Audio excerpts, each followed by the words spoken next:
রাখা উচিত ছিল, কন্টিনিউ চলতেছে।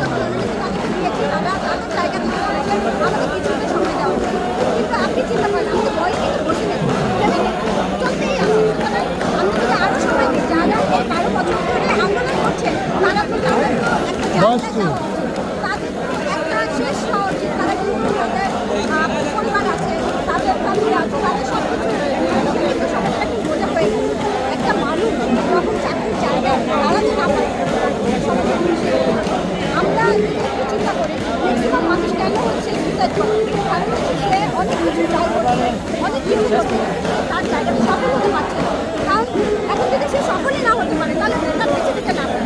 আজকে যদি আমি এখান থেকে কিছু করতে না পারি তাহলে আমাকে বেঁচে দিতে না পারে, আমি এখানে মরে গেলেও সমাজে কিছু দেওয়া আসবে না। আবার দাবিটা এমন হয়েছে যে গত পরশুদিন প্রেস ক্লাবের সামনে কাজে বুয়ারাও আন্দোলন করছে। আপনি যদি সেই জায়গাটা চিন্তা করেন আর আজকে শিক্ষিত সমাজ থেকে চিন্তা করেন তাহলে আপনি বুঝতে পারবেন তারা তাদের দাবি আদায় করার চেষ্টা করছে।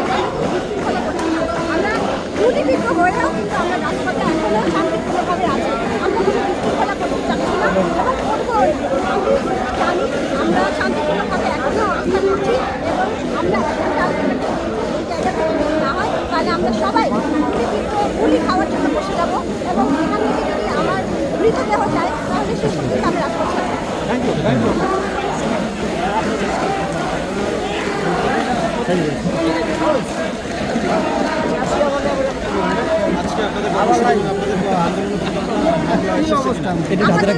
আমাদের কর্মসূচির জন্য আমাদের যথেষ্ট পরিমাণে হামলা হয়েছে। আমরা যখন শাহবাগে অবস্থান করেছিলাম জাদুঘরের সামনে এবং আমরা কিন্তু রাস্তা ব্লক করি, আমাদের কথা ছিল 9টায় বসায়, কিন্তু আমরা সাধারণ জনপথের কথা চিন্তা করে আমরা কিন্তু পথ আটকাই এবং আমরা চেষ্টা করেছি তাদের পথে পৌঁছানো। আমরা 12টা পর্যন্ত ওয়েট করেছি এবং এই জায়গা থেকে প্রশাসন করে আমাদের কোনো কিছু আপডেট দেওয়া হয় না।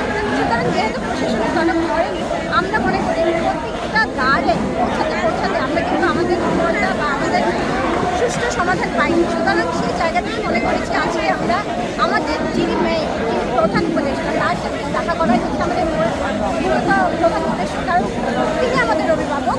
তার জায়গা থেকে সে আমাদেরকে উনি মনে করেন একটা যৌক্তিক জায়গা। অবশ্যই ছাত্র সমাজ কখনো অযৌক্তিক কিছু বলবে না, কারণ আপনি যদি একটু আগে চিন্তা করেন তাহলে এই ছাত্র সমাজে কিন্তু এই গোটা আজকে যে প্রশাসন আছে সেটা কিন্তু চেঞ্জ করে দেখিয়েছে, তারা কিন্তু অনেক কিছু করতে পারে।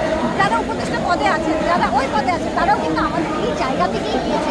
সুতরাং ছাত্র সমাজকে কোনো মতে এই করার কোনো অবকাশ নেই।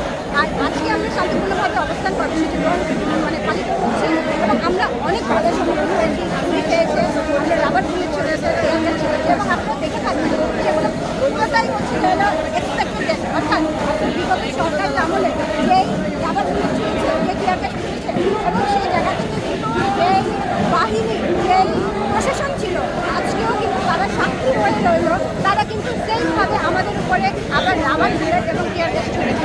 সুতরাং আমরা প্রশাসনের কাছে এটা জবাব চাই, কারণ কোনো অধিকার যদি আমরা একটু অন্যদিকে চিন্তা করি তাহলে কিন্তু আমরা জানি যে কোনো মিটিংয়ে তারা কোনো স্টুডেন্টের গায়ে শুট করতে পারবে না, কিন্তু তারা কিন্তু সেটা তারা দেখিয়ে দিয়েছে। তারা কিন্তু আজকে যারা আছেন তারা কিন্তু আমাদের উপরে হামলা করেছে এবং টিয়ার গ্যাস ছুঁড়েছে, রাবার বুলেট খেয়েছে। এখানে আমাদের ভাইরা কিন্তু বসে আছে, দাঁড়িয়ে আছে, তাকে শুয়ে আছে, কারোর মাথা ফেটে গেছে, কারোর পাও ফেটে গেছে, পিঠে লেগেছে।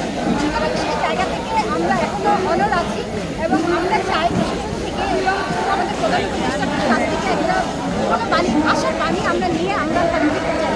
আমরা আর রাজপথে থাকতে চাই না এবং এই আন্দোলনটা শেষ করতে চাই। 30-এর খবর দিয়ে আজকেই আমরা